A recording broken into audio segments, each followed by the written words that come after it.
नमस्कार, हेडलाइंस बिहार देख रहे हैं। मैं हूं आपके साथ बिरजू सिंह। देश में आरएसएस तालिबान की भूमिका निभा रही है।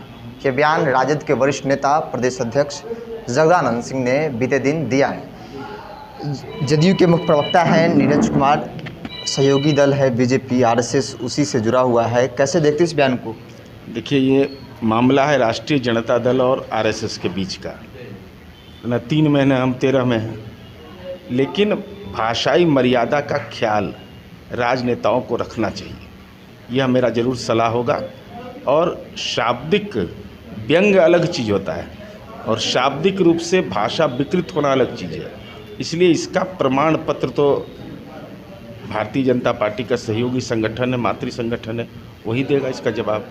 रोजगार को लेकर कई तरह की बातें की जा रही है। विपक्षी लगातार ट्वीट कर रहा है। राबड़ी देवी ने भी कल ट्वीट किया है। अरे तो ट्वीट परिवार तो है ही भाई, इसीलिए जनता ट्वीट कर देती है ये लोग को। ये ट्वीट फेसबुक लाइव से ही राजनीति का एजेंडा तय करते हैं।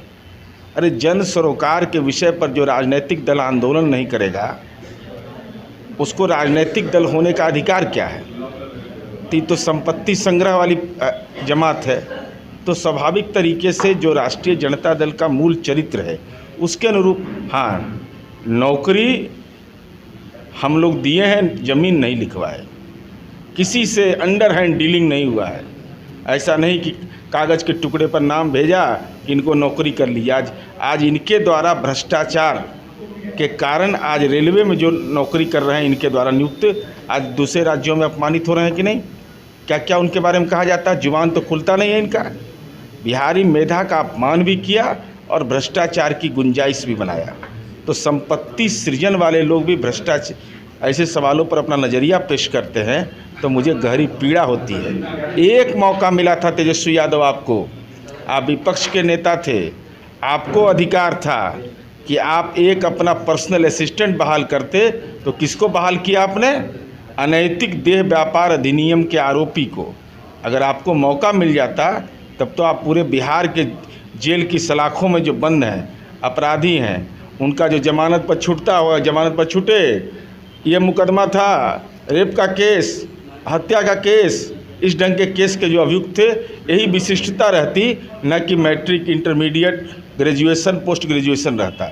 यही अंतर है। रोज़गार हम दे रहे हैं और रोज़गार के सवाल पर मैं चुनौती के साथ कहता हूं कि बिहार का जनसंख्या घनत्व और बिहार के क्षेत्रफल को अगर मानक मान लिया जाए, सबको इस बिहार में काम करने का मौका मिला है।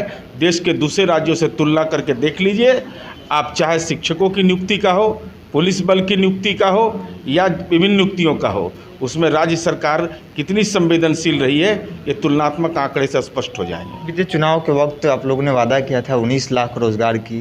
तेजस्वी कहते हैं कि रोजगार तो 15 लाख चलेगी, 19 लाख कब देंगे? अरे भाई, हम उनके जैसा छपास रोग तो है नहीं, न खाता न बही।